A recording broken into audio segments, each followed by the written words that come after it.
we're continuing on the theme of communication with contractor. We've just dealt with the communication chain, and now we're going to start what I might call simple rules with what you should do in communicating with your contractors. And first one, convey one single consistent message to the contractor.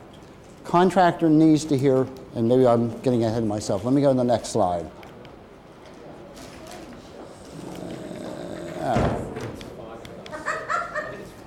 Contractor needs to hear from one person. They need to know who they're supposed to listen to.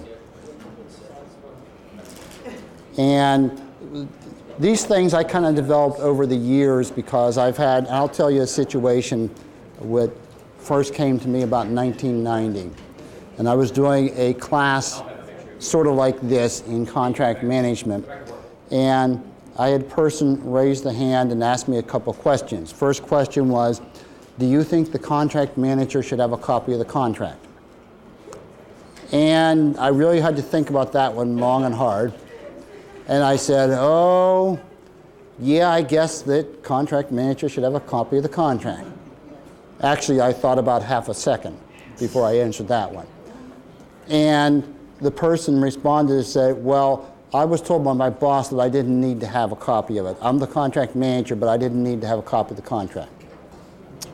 Well, no, that is not a good recipe for contract management, not knowing what's in the contract.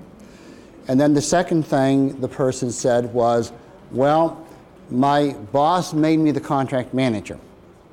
But every time, and even though I don't know what's in the contract, obviously it's the same person who asked the question, even though I don't know what's in the contract, there's certain things that I kind of assumed were in there, and there are certain things that I thought the contractor should be doing, and I would mention this to the contractor that he wasn't doing certain things, and each time I would mention something, the contractor would go to my boss, and my boss would tell me to basically back off. And so what that obviously is doing is telling the vendor doesn't need to listen to the contract manager. There's not one voice that's telling the vendor what to do, there's multiple voices. And even though that's an exaggerated example of what not to do, this point right here, we do build into our specifications unknowingly or unthinkingly. When we say that we name a contract manager, but then when we name other entities that are supposed to give the vendor direction, then you have the same potential situation. Are these people going to say the same thing to the vendor, or are they going to be contradictory? And if they're contradictory, who does the vendor listen to? So the way to avoid that is have all information channeled through one source, the contract manager. So that is what we advocate. Upper management should not directly communicate with a contractor to contradict or overrule the state contract manager. That is from this example that I just told you about. This other thing I see fairly frequently. Never allow a contract manager to continue in name only. I see agencies that name the secretary of the department as the contract manager. And I say, is this secretary, not the secretary, really going to manage this contract? Well, we're supposed to name him or her as the contract manager. Well, then who's going to do it? Who's really going to manage the contract? Who's really going to be the person the contractor has to listen to if we don't tell them in the specifications of the contract who it is? Since we know it isn't going to be the secretary, so we're violating that rule. Name who it's going to be. The agency head should not be named in the contract manager if he, she will not actually manage the contract. Excuse me. With the exception of official communications from the procurement officer, because you cannot, as I said before, the procurement officer has certain authority that a contract manager cannot do. And you cannot prevent the contract manager from communicating for activity within the scope of the contract manager's duties. But aside from those things, the termination for convenience, the termination for default, the official exercise of a renewal, official modifications, there's not a whole lot of them, cure letters for the possibility of what we call show cause letters, for the possibility of default. These are things that come from the procurement officer. But other than that, everything should come from the contract manager. And state personnel should be instructed to funnel their comments, etc., through the contract manager, so you have that consistent voice and consistent communication to the contractor. The procurement officer can communicate directly with the contractor, but should not do so without first consulting with the state contract manager about the communication. So again, we all know what's going on. And if there's any reason why there needs to be consultation between the two, that occurs before there's communication. You don't want to send something out and then have to send something that says, never mind, or after further consideration, or something like that. So that you want to make sure you have a coordinated response that doesn't get contradicted.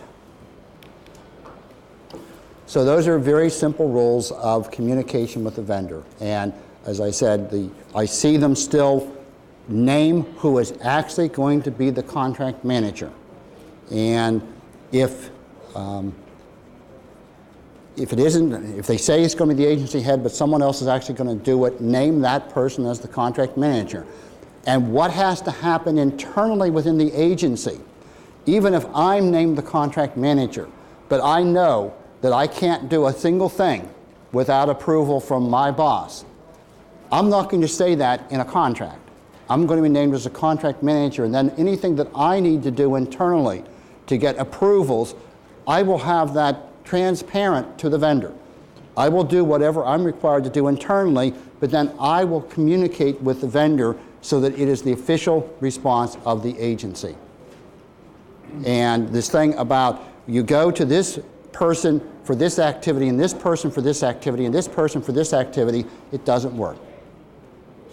So just follow those simple rules, and they're very simple. And that should help you out as far as communication. All right, documentation. Create and manage a contract management file with conversations going outside in the hall.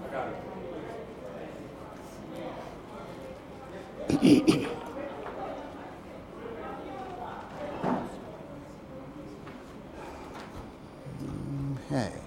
And now the temperature will go up 10 degrees.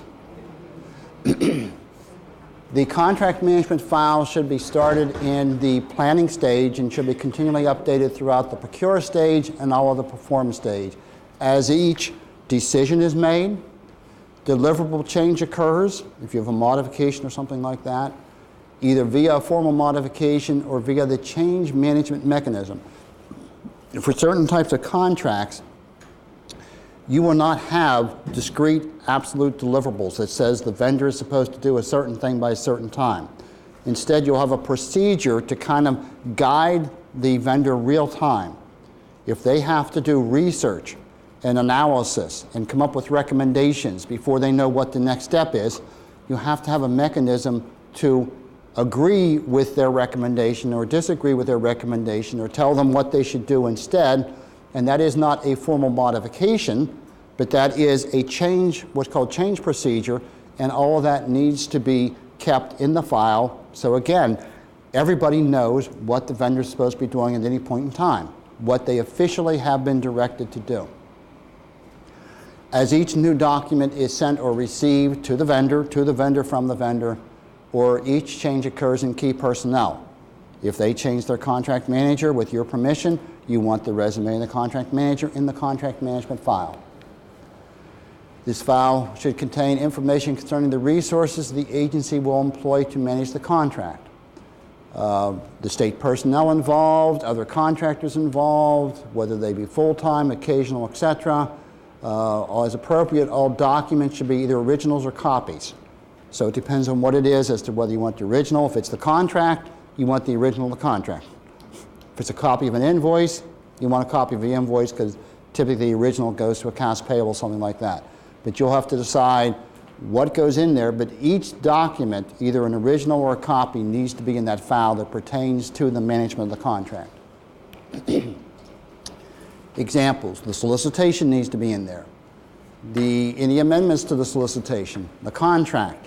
In the contract and the solicitation, usually the contract is an attachment to the solicitation, but the actual signed contract is going to be different than the copy that's an attachment to the solicitation. Any modification to the contract, So you can have a modification to the RFP or the IFB. You can have a modification to the contract itself.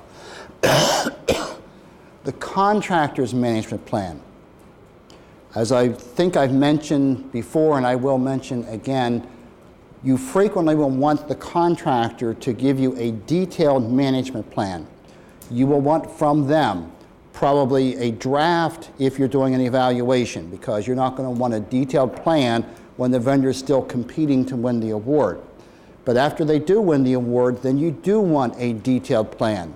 You want to know who they're going to bring on the job at what time. You want to know when they're going to buy things, when they're going to rent space, when they're going to buy software, when they're going to install software, all the things that go into preparation to perform the contract. You want the vendor to tell you what they're going to do to manage it themselves, so that not only are you seeing, well, they supposedly have the plan to manage the contract, but you can see their plan to manage the contract. So you immediately know, even if, and it should be much more detailed than yours, because they're the one that actually has to implement the contract. You will have deliverables, but you're not going to have all the details of who and when and how are they going to be brought together to perform a deliverable. And if the contractor gives that to you because you've required it, then you can monitor along when they say things are going to happen, and you can, through reports or meetings, you can find out if they're abiding by their own management plan. And obviously, if they're not abiding by their own plan, then that's a problem. So you can call them on it and you can ask for remediation. So you will want their management plan, and their plan should be continually updated whenever anything changes that should cause an update. All reports, audits, surveys, assessments, whatever from the state should be in here. Copies of invoices should be in here. And it can be one big file, or it can be a number of files that's called the contract management file. But basically, one place to go for everything pertaining to a particular contract. All affidavits, changes to affidavits, conflict of interest information, requests for changes of subcontractors, especially MBE subcontractors. And I will throw this out because a lot of people don't know this. A vendor cannot change their MBE subcontractor without a change to the contract. There must be a formal modification to the contract for the vendor to change MBE subcontractors. They cannot do it on their own, and you can only permit it under certain circumstances. And if it is permitted, it has to be by contract modification with approvals as required for those contract modifications. Agency head has to, or designee has to agree to MBE changes. You need legal sufficiency for MBE changes, etc. So that's not formally part of this class, but I just wanted you to know that. Because a lot of people don't. They just think the vendor can change MBEs whenever they want, and they can't. Let's see, novation request. Novation means that they're changing their name, they're being bought by somebody else, something of that nature, they're merging. Request to assign payment. If they're saying, instead of you paying me, pay some other entity, my bank, something like that. Source code, escrow information, all of this should be in the contract management file so people can go and know what the rules are, what is to be done at any point in time. If you get hit by the proverbial bus and you're out for a couple months, somebody can go and look in that file and find out what the vendor's supposed to do. That's the whole reason for everything to be there, the documentation in one place so people can find out what the vendor is to do.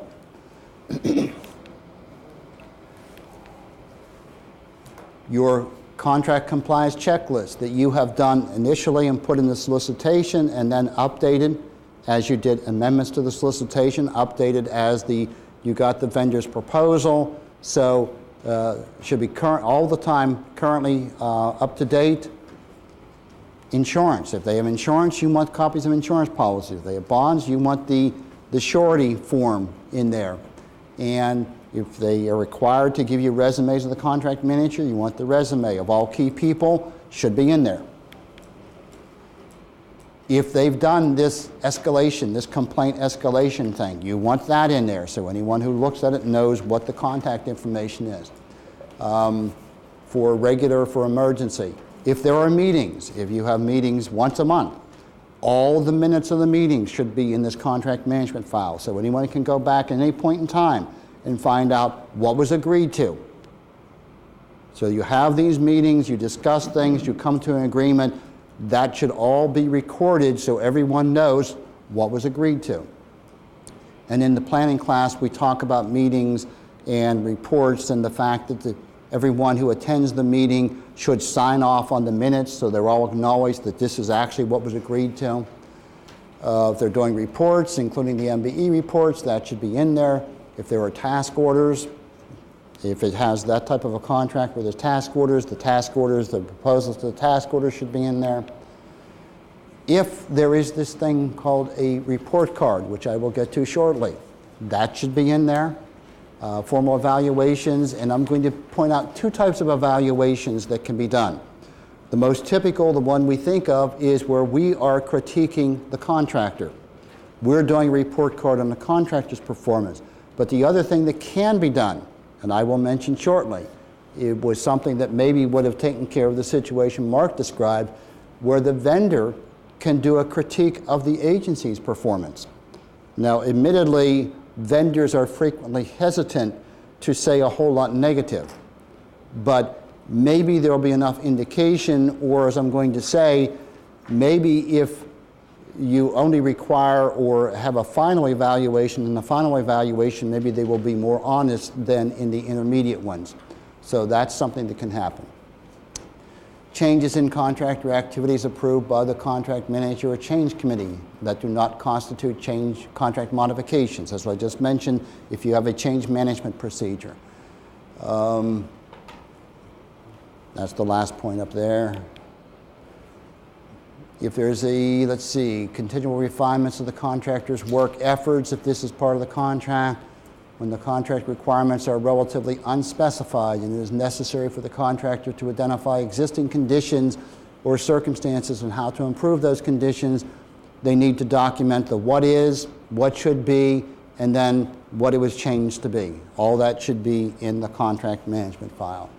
That's what's called change management. All correspondence, and these just are examples.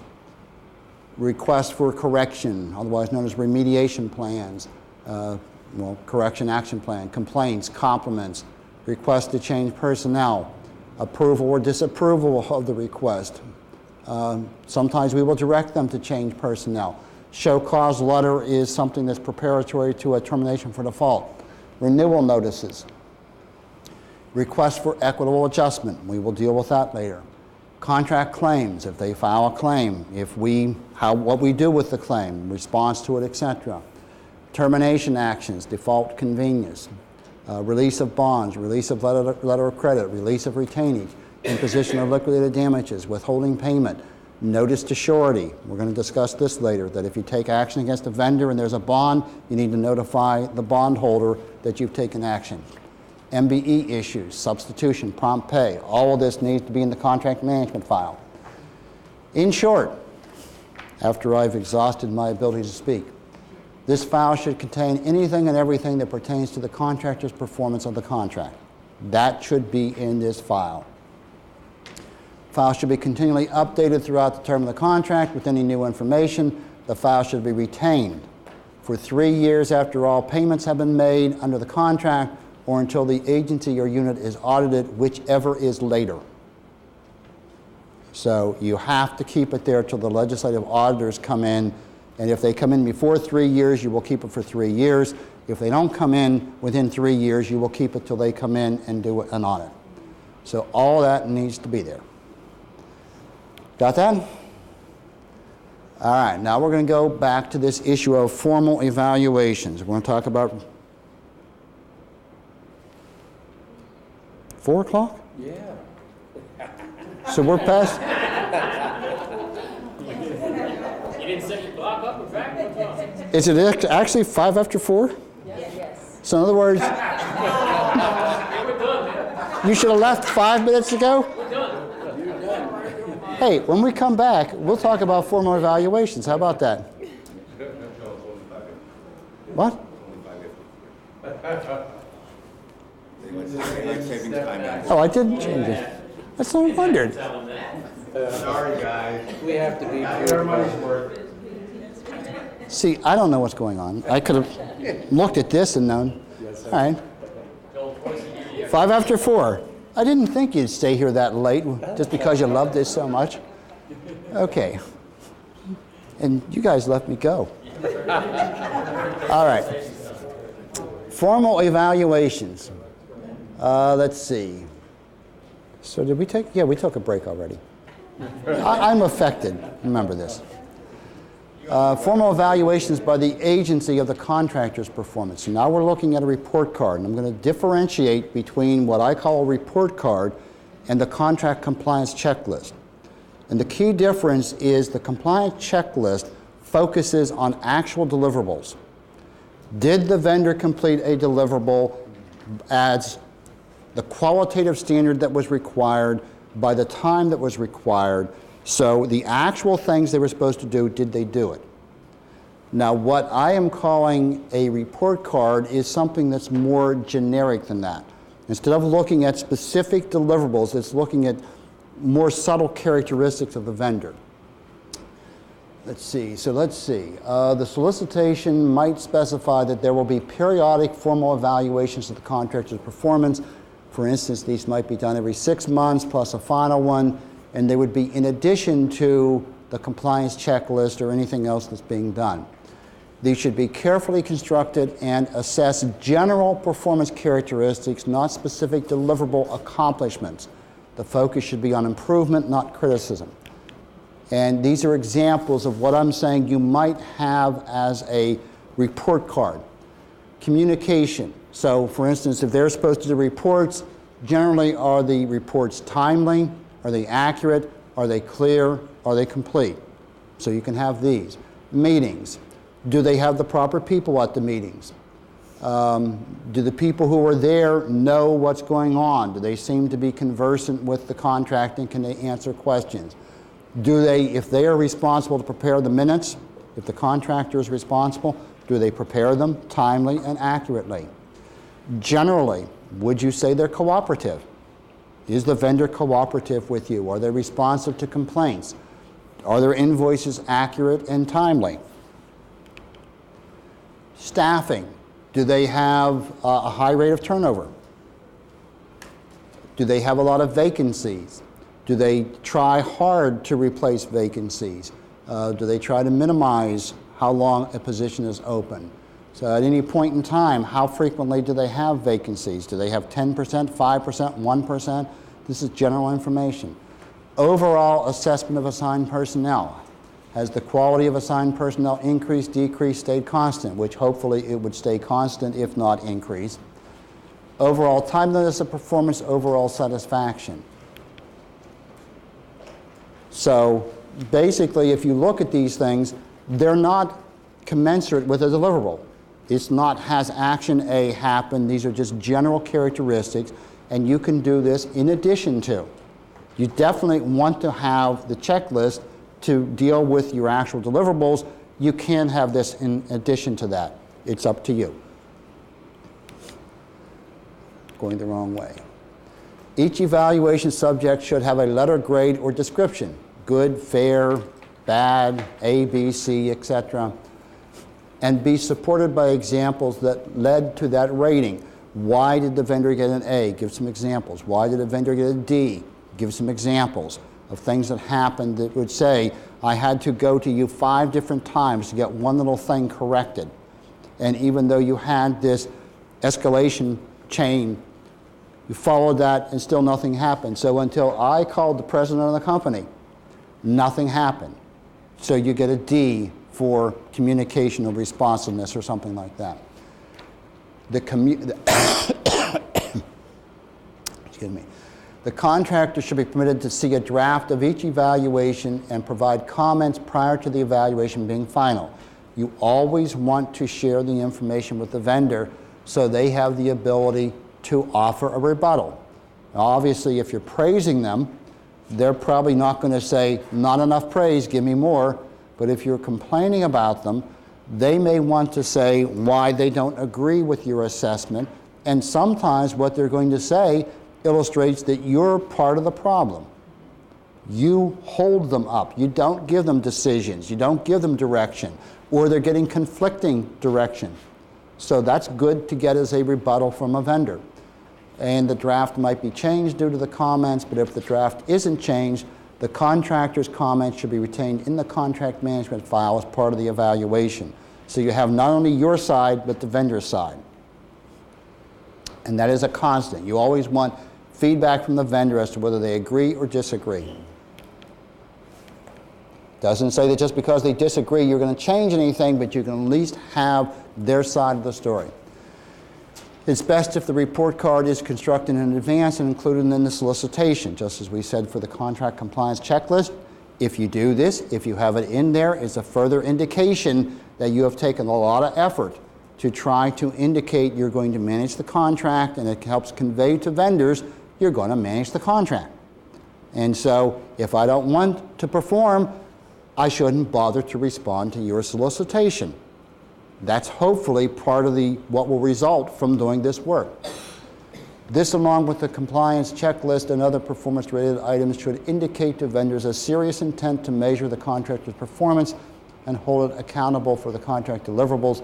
But even if this is not originally in the solicitation or contract, the agency can still implement this as part of its general contract management procedures. Since it's something you're doing, you can do this. You can implement it. You can give it to the vendor. And it doesn't mean something necessarily is going to happen because of it, but you can just use that to communicate to vendors, and you can let them know you're doing it, still get the feedback, but it won't change a vendor submitting a bid or offer if it's not in there to begin with. But it's still something that you should do or could do after a contract is awarded. As we said, as Gary said, never too late to start managing a contract. Now here's something that most of us don't think about, and this is what I just mentioned. You can allow formal evaluations by the contractor of the agency's performance. And sometimes these would be very illuminating. Sometimes you can really find out information from a vendor's feedback if they will be honest, which I realize there's always a tendency of them not to say evil of the people that are paying them. But if you critique them, they will defend themselves, so that will happen. And if it's the very end of a contract, they have less reason to not come up with any complaints they have about the vendor. So it may be worthwhile to allow the contractor to do a formal assessment of the agency's performance on the contract. These could point out ways in which the agency's actions or inactions hampered or enhanced the contract performance, and these also should be retained in the contract management file and provided as a rebuttal if the agency discloses its evaluations upon request from other state agencies. In the planning class, we mentioned that when we are doing procurements, evaluated procurements, that we should require vendors to list all state contracts they have had for the previous 5-year period. And obviously by listing those contracts, we are saying that an agency who gets a list of other state contracts should go and contact the agencies those contracts have been performed for to see how the vendor has been performing. And if that happens, then and a vendor has done a critique of an agency, they should not just, the other agency shouldn't just get one side of the story. They should get the rebuttal as well. So we're just saying, if you do the one and you have something from a vendor, you should provide both your critique of the vendor and the vendor's critique of you, or their rebuttal to your critique of them.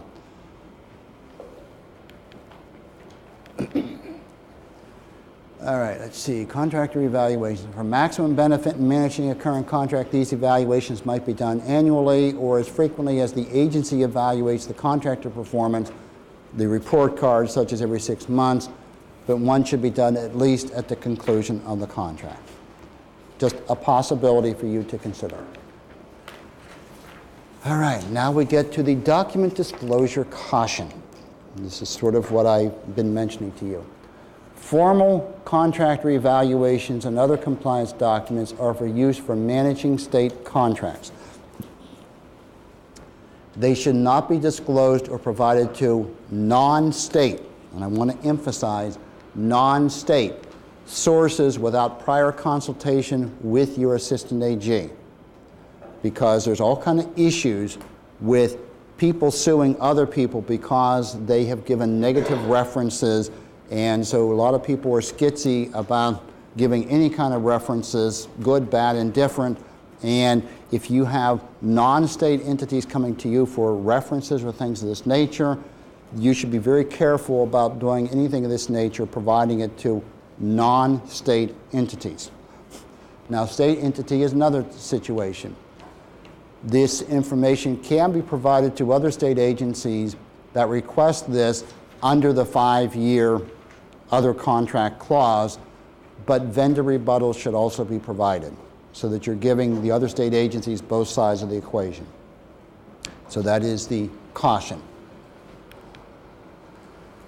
And this is kind of what we've talked about, a review of the contract management. Why we're doing the contract, the procedures to initiate and process change orders and modifications, mechanism for authorizing payments, developing procedures for acceptance and contract deliverables, excuse me, contract compliance checklists and contract closure checklists. We will deal with the closing checklist later. Any questions so far? Questions, comments? Are you still with me? Or since it's past 4 o'clock, have you already left and you're just here physically and that's all? Okay, contract management, let's see. Contract compliance checklist. So we're going more on the issue of the contract compliance checklist, which you can call a performance checklist, whatever you want to call it. So what you will identify on this checklist are major contract activities, such as quarterly reviews, project briefings, milestones, deliverables, MBE participation, MBE reporting, obligations of the contractor, obligations of the state, et cetera, et cetera. These are all in the checklist. Each significant contract should have a contract compliance checklist prepared to help assure proper contract management. The checklist should contain a description of all major deliverables, when each deliverable is due, payment information for each deliverable.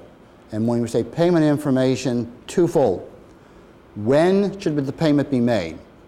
And how much? And it's surprising how frequently contract managers don't even understand something as simple as this. When do you pay the vendor and how much do you pay them? Because vendors don't necessarily bill you the correct information at the correct time. And you're supposed to know whether what they're billing you should be paid, or when it should be paid, or how much it should be paid. The criteria to validate the proper performance of applicable deliverables. How do you know whether it's been done?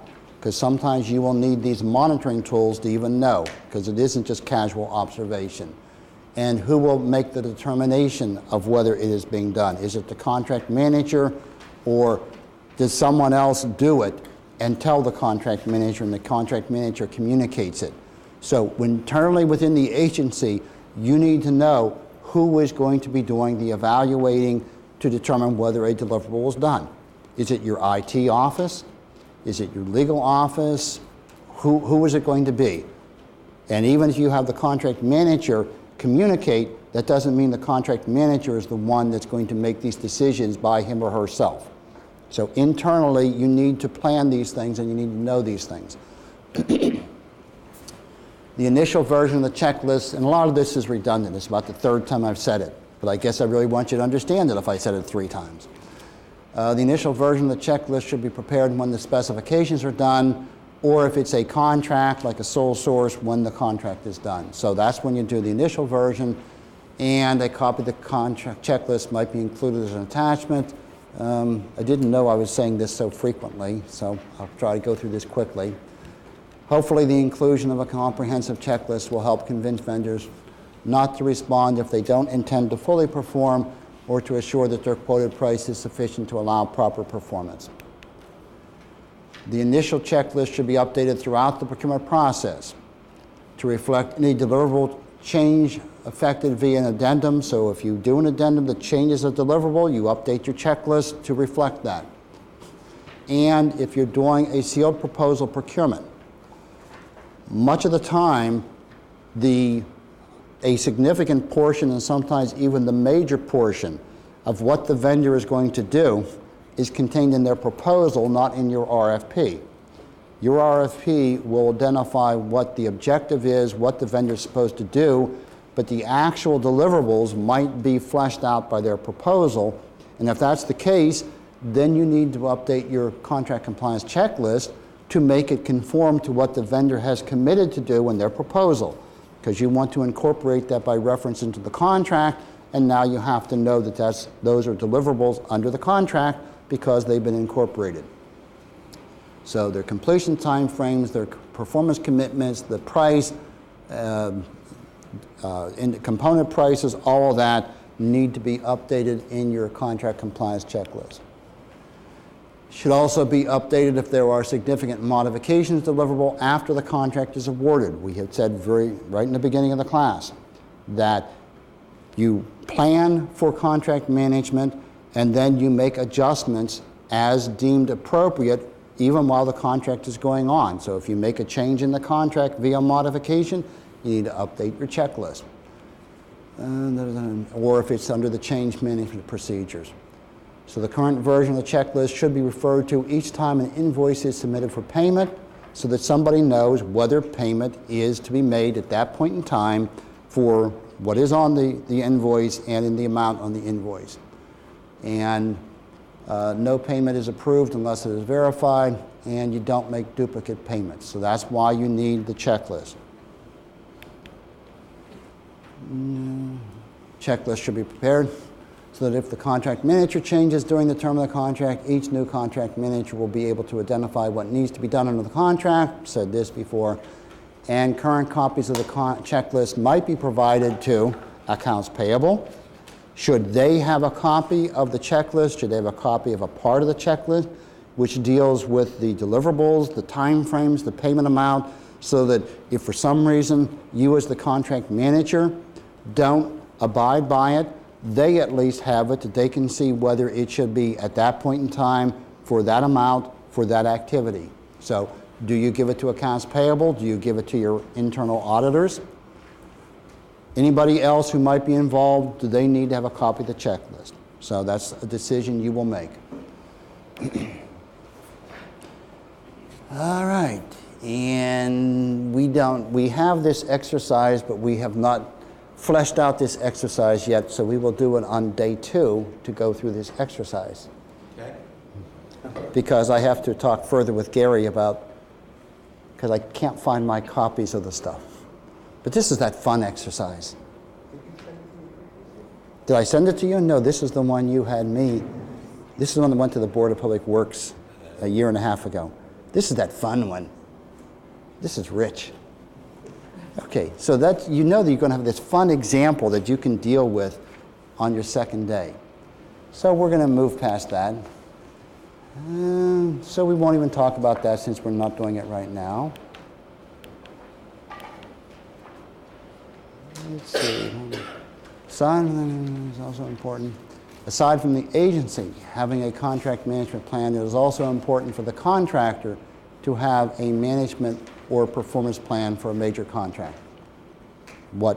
This is redundant again. I guess I need to look and see how much I repeat myself in these things. This contract performance plan should detail the internal contractor resources and efforts to perform all aspects of the contract. The completeness of this plan helps evidence both the contractor's understanding of what it's supposed to do and efforts to ensure those requirements are met. As has been stated for other contract performance actions, the requirement for a contractor contract management plan should be in the solicitation of contract. You definitely should, for major contracts, require them to give you this plan either after the contract is awarded or if you're doing a sealed proposal procurement as part of what you're evaluating to see the appropriateness of their management plan. So I think I've repeated that from before. I wish I could move. All right.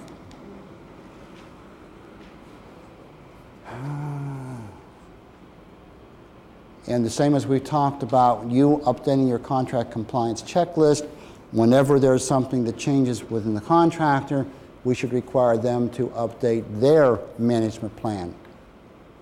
And as we said before, even if you do not put a stipulation in your solicitation that the contractor have this as a contractual requirement, you can request them to do that after the contract is awarded, either by modification or simply to do it voluntarily. You can still ask for one from the contractor and see if the contractor will voluntarily comply, or you can seek to modify.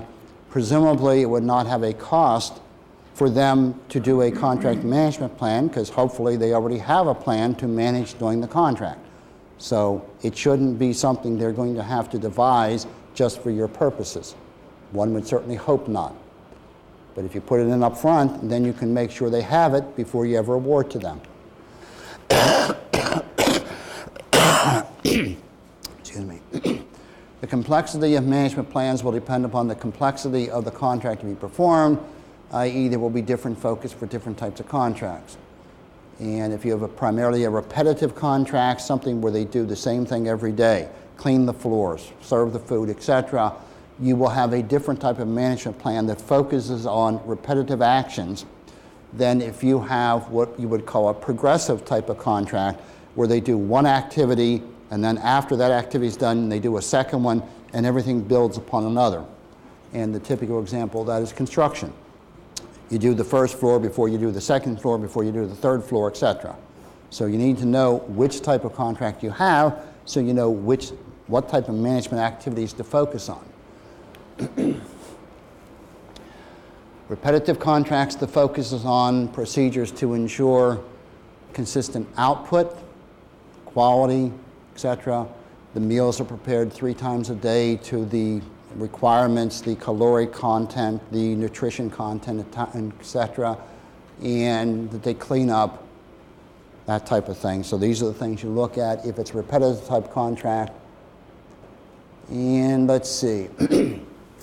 Continuing on the focus of a contractor management plan. Depending upon the complexity of your contract, you should not just require them to have a management plan per se, but to have a management plan that has specific subsets so that you can focus on these subsets.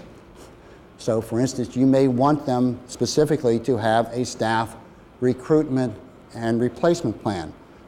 So if there's a lot of staff activity involved here, you want to know what their plans are to get people hired, trained by the time they need to be. And then if there is turnover, you want to know their activity to be able to replace people in a timely manner with qualified replacements, be able to recruit, things of this nature. You may want to know specifically what their efforts are to retain qualified staff so that they don't have to recruit new due to turnover. You want to know what their training plan is to continually update the skill set of their staff. Or you may want to know their complaint procedure, because you want to know how they handle complaints and what importance they put on to the complaints and resolving complaints, things of that nature. So you may have these as subsets of a management plan.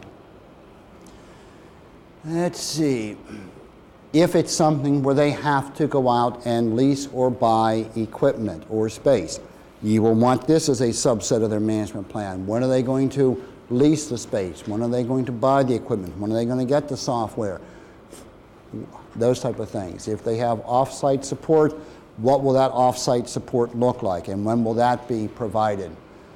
And you will want things like work breakdown structure, and we're going to discuss that rather extensively in a couple hundred slides.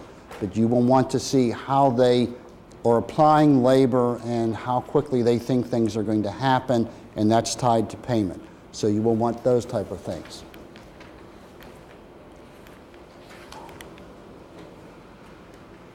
The management plan should include not only what resources will be devoted to the contract, but the combination, sequence, timeframes, etc., when they will be applied. So when are you going to hire? When are you going to lease? When are you going to buy equipment? So you know what is supposed to happen and what is supposed to follow each other action. So you want a full picture of the vendor and their management, intended management of your contract. Contract management exercise, which we're not doing now. All right, let's see, where are we? We have 30 slides to go if we're going to finish the first part today.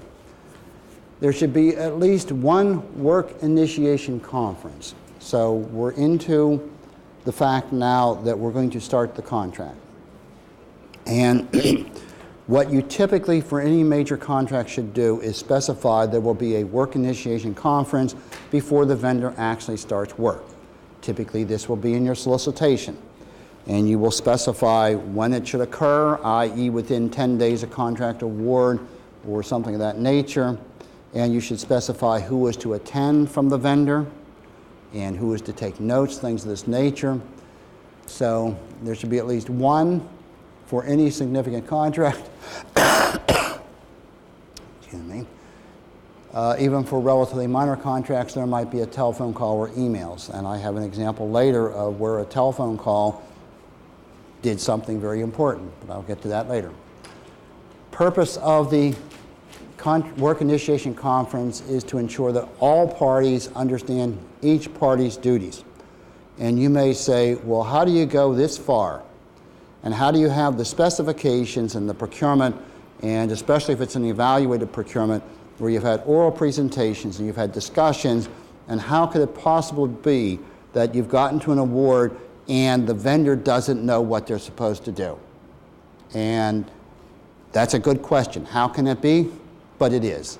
There are some times that still, at this point, there are things that you will bring up and you will go over your specifications again, and you will find out from the vendor, this time from the people who are actually going to be providing the service, doing the work, rather than perhaps the people that wrote the RFP or the proposal, etc., that they didn't understand what they were supposed to be doing. And this is the way for you to find out, are the people who are going to provide this service or this activity, do they understand what they're supposed to be doing? Do they know they have their own contract management plan? Are they following their own contract management plan, etc.? Because you want to, knowing something sooner is always better than knowing it later. So even at this stage, you will want to go over the deliverables, the time frames, what personnel are supposed to be involved, and their management plan to make sure that it covers the things that it needs to cover, and they understand what it's supposed to cover. And there's always things that heretofore you have not addressed, such as details of, well, where does the invoice go? And how many copies of the invoice do there need to be? And is there anything special, like does it have to be signed in red ink? Something of that nature. So these things may or may not be said in the specification, but even if they aren't, you need to tell the vendor anything of that nature so that you don't have problems when the contract starts. So you want to cover things at this work initiation conference. Always include, and a work initiation, who's going to be in the work initiation conference? Obviously it's going to be you and the vendor. And maybe that's just it. If it's just the vendor doing work for you, it's just the two parties. But if you have a transition, if you have a vendor that's going out and a vendor coming in, you may want the outgoing contractor in this work initiation conference, because now you have to coordinate the activities of the outgoing versus the incoming. Let's see, a contractor, if you have a contractor that's assisting you in monitoring, you will want that contractor to be at this work initiation conference. If you have other contractors dependent on the new contractor's output, or if your contractor is dependent upon another contractor's output, you will want that vendor there so that there can be discussion. Sometimes you will want representatives of stakeholders. If it's something affecting the public or affecting a certain segment of the public, maybe they should be there to get to know each other and the problems that have to be dealt with. Or if it's something statewide, like if DGS is doing a procurement for statewide use, if DBM is doing a procurement for statewide use, we have a work initiation conference. We may have people from other state agencies come so that they can get to know the vendor. So those are all possibilities for a work initiation conference. Conference minutes should be taken. somebody needs to take minutes, and it needs to be identified who is taking minutes. And this typically should be in the solicitation. So the minutes should record all understandings, agreements, and commitments. Because I will tell you from personal experience, it is amazing how you can be in a meeting and you can spend an hour, 2 hours, and you can have in your mind exactly what was agreed to. And then you meet 2 weeks later, and 2 weeks later it's, what did we agree to?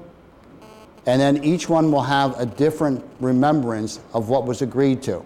And you might spend the first half hour just trying to rehash and figure out what you agreed just 2 weeks previously.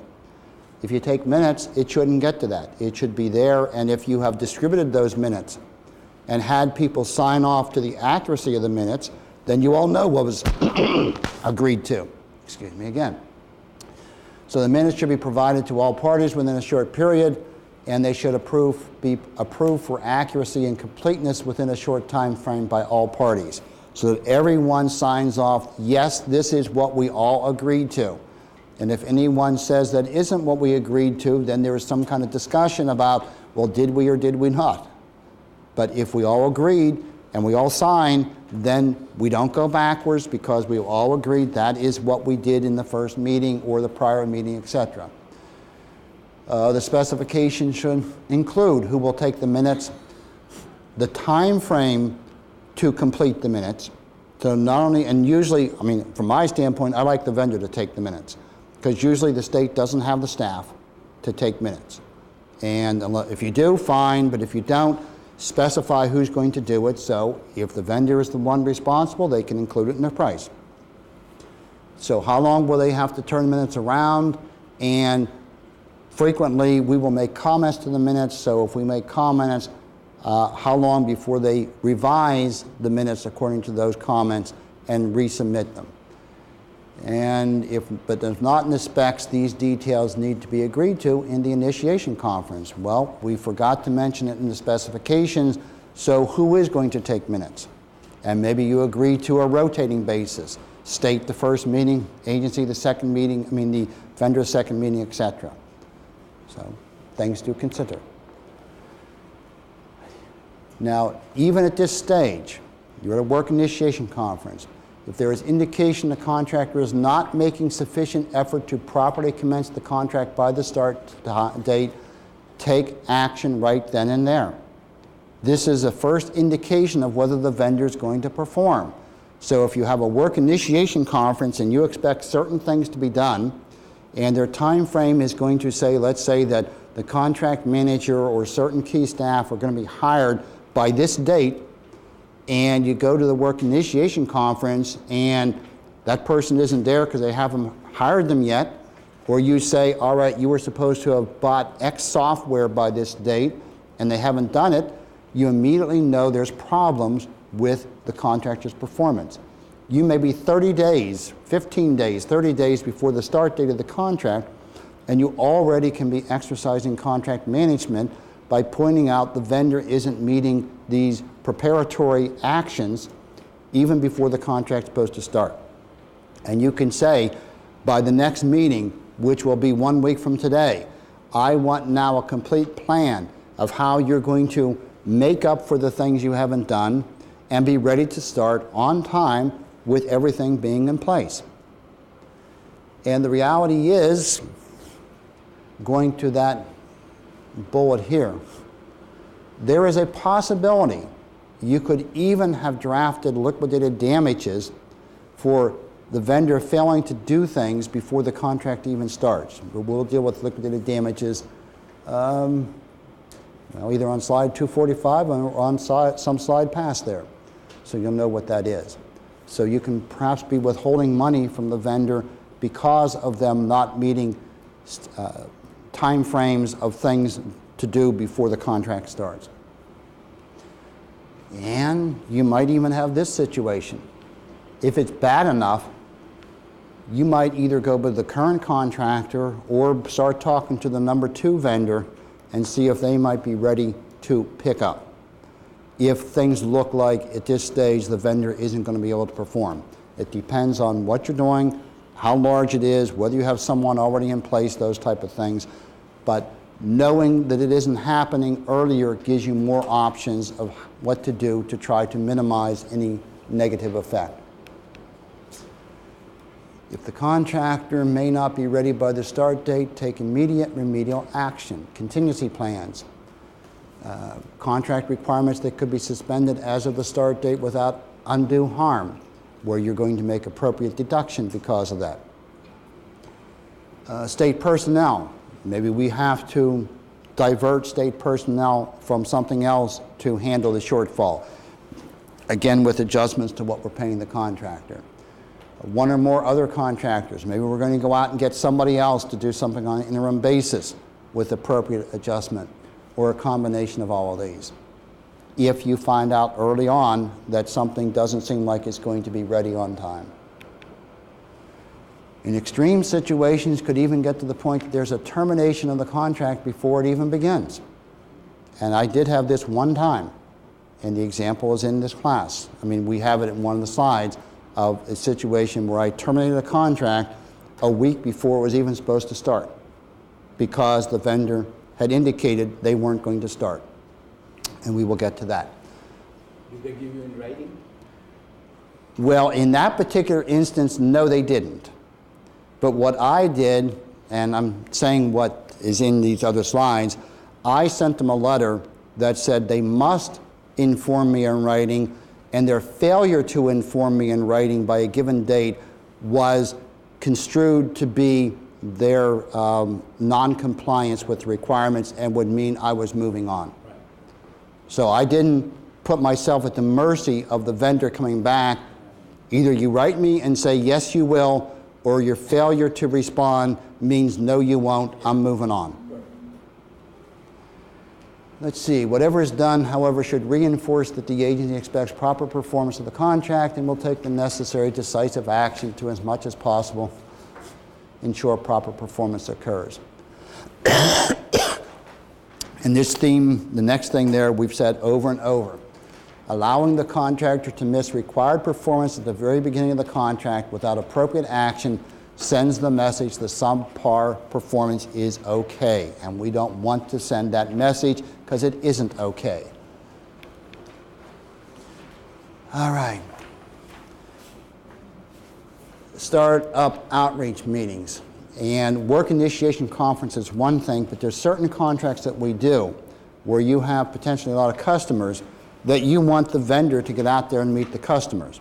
Like for DHMH, we have a contract for auditing services, statewide auditing services, contract for foreign language interpretation, one for travel agent services, and those are for other state agencies. And so we want the vendors to have regional meetings so that people on the Eastern Shore can come and find out who the vendors are and get contact information, explain who they're going to have to submit orders, that kind of thing. And so what we require is a number of kickoff meetings, not just one. We will have one dealing with the contract performance with our contract manager, but then we will have other ones, usually regional ones, for this get acquainted type meeting with the end customers. And it may be advisable to require the new contractor to attend outreach or educational type meetings with stakeholders or personnel of using agencies.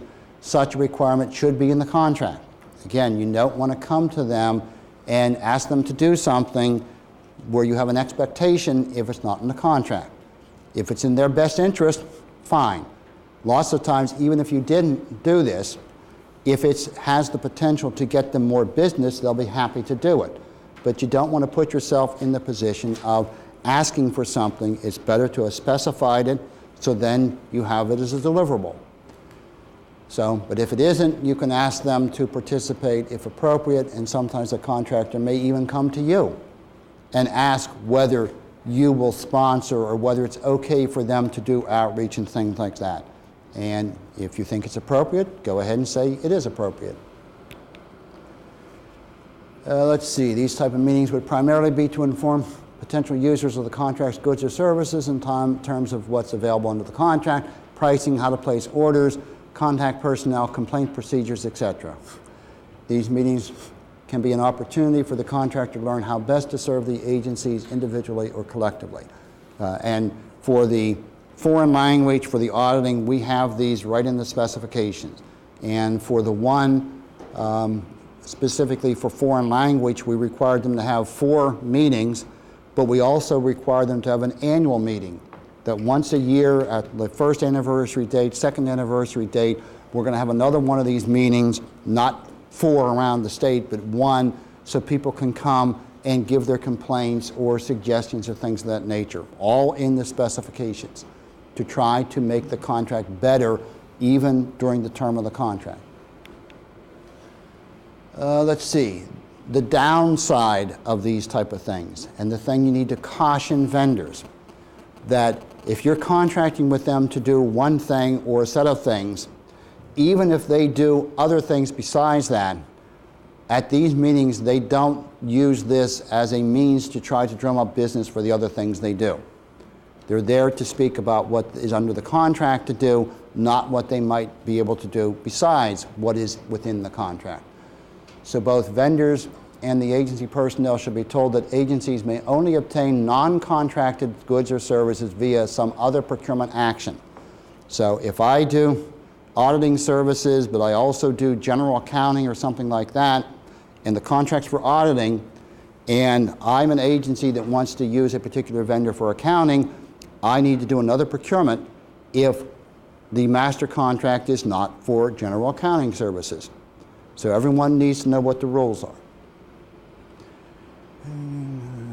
Agencies may not simply obtain goods or services from a vendor because the vendor provides those goods and services and has a state contract for other than those goods or services. So here's the example I said I was going to tell you about in 10 minutes after I blow my nose.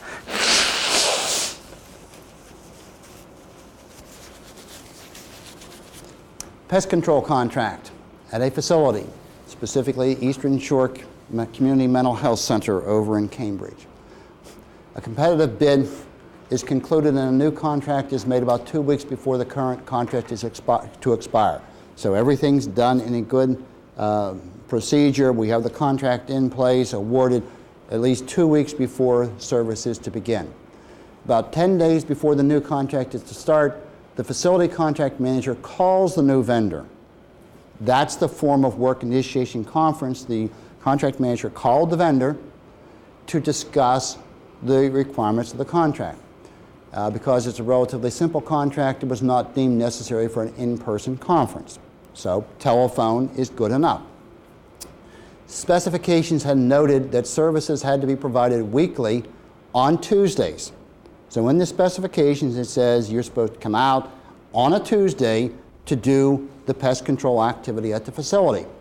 And during the phone call, the facility contract manager, and in the future slides, because of space considerations, it is called simply the rep, the facility rep, emphasized this requirement, that the work had to be done on Tuesdays. The vendor representative, the vendor rep, replies that Tuesdays are not a good day from their perspective. Of course, you hear this all the time from vendor. Yes, the specifications say Tuesday, but when you say come in on Tuesday, the vendor says, nope, can't come in on Tuesdays. So, and the facility rep says that Tuesday service is a requirement, was in the specifications, and essential because of long-established coordination arrangements between various facility activities. We have to have the food service people put away all the utensils and cover all the food, and we have to have the cleaning people know what they're to do or not do, so everything has to be coordinated so that the different contracts or different activities don't work in cross purposes to each other. And it is coordinated for the housekeeping people to do this on Tuesdays, for the food service people to do this on Tuesdays, so the pest control company needs to do their activity on Tuesdays. So I, the facility person, reiterate, you need to come in on Tuesday. And the vendor says, Tuesdays aren't any good. I can't do it on Tuesday. And I say again, it has to be on Tuesday. And with distinct irritation, the vendor rep says, I can't do it on Tuesdays. I told you that before, and hangs up. Now, this is what you expect from any good telephone conference with your vendor, right? Isn't this the way we're supposed to work? We're supposed to be at odds with each other?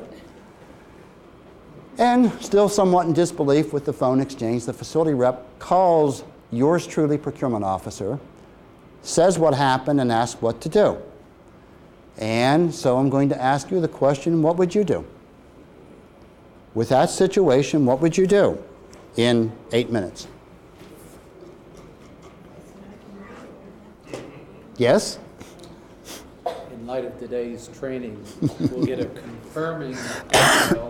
But basically, I'd send him an email, and I'd reference in the specifications and indicate that they can't meet that date. I need to have you send me a note indicating that because you're in non-compliance with the specifications, and further action might have to be taken.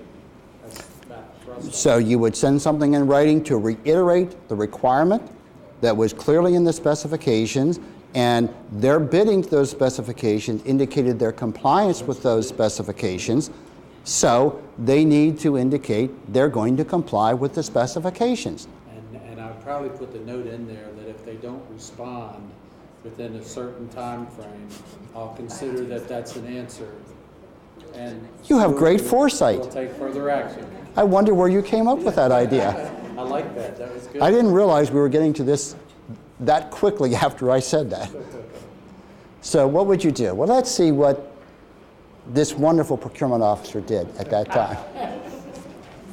Not to mention I any. didn't say I consult with the AAG though. You always talk to your AAG.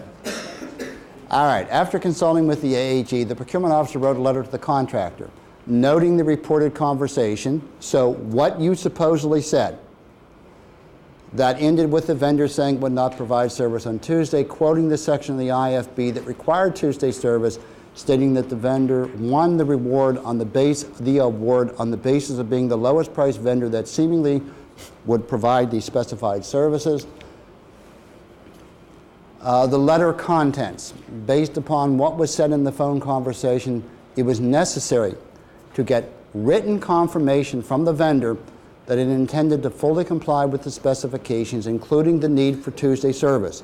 You need to send me a letter saying, yes, you will abide by the specification, specifically providing service on Tuesday. The written confirmation had to be received by the procurement officer by end of the day, whatever it was, 3 days after receipt of the letter. And the failure of the vendor to respond by the required time and date would be viewed as a refusal to perform the contract. So even if you don't, the lack of a positive response is a negative response. The letter was sent by certified mail with return receipt, so it was known when the 3 days were up. As of the required time on the third day, no reply was received from the vendor. The procurement officer sent a second letter to the vendor by certified mail that terminated the contract for anticipatory default. In back approximately slide 352, we will talk about anticipatory default. And because the period of irrevocability, that's the period of time that most people don't look at when it says a vendor has to hold their price firm for 60 days, 90 days, 120 days, etc. Because the period of irrevocability had not yet expired for the bids in response to the IFB, the bid of the second lowest bidder was still in effect. If they have to hold it firm for 90 days and the 90 days is not up, I can still go to other vendors and they are still required to abide by their price. So that period of irrevocability has significance. As of the specified start date of the contract, services were begun with the second lowest bidder. So because of the fact there was a simple telephone call which substituted for a work initiation conference, by the time the work started, I had already terminated vendor 1 and already awarded a contract to vendor 2, simply because of the indication vendor 1, despite having given a bid, wasn't going to perform. And this is a very simple example, but it shows what can be done and just the steps. The fact that you know something in advance and can anticipate something happening, you could take steps to alleviate the problem that seems to be occurring. So what comes after this? The period of irrevocability, I got 3 minutes. Tell me when 3 minutes are up. Bless you. She was trying to tell me when 3 minutes are up a little early. Joe, it's 5 o'clock. That's okay, they love it too much to leave. Couple minutes to 5. The period of irrevocability is the duration that a vendor must agree to hold his bid or other firm or offer firm pending the state's decision on which vendor will receive the award. The period of irrevocability is usually 90 to 180 days for major evaluated procurements, maybe 30 to 60 days for simple commodity awards, usually is only several days to a few weeks for small procurements. So this has significance. As long as the period of irrevocability has not expired, the state may switch from the initially selected vendor to another bid or offer if it is determined appropriate to do so. If the period of irrevocability for a given procurement has expired, generally the state may not switch from the initially selected bid or offer to another bid or offer. A new procurement must be done. Generally, you'll go to your assistant AG for these type of situations. So I think that's an appropriate point to stop, and this is where we will start on the second day.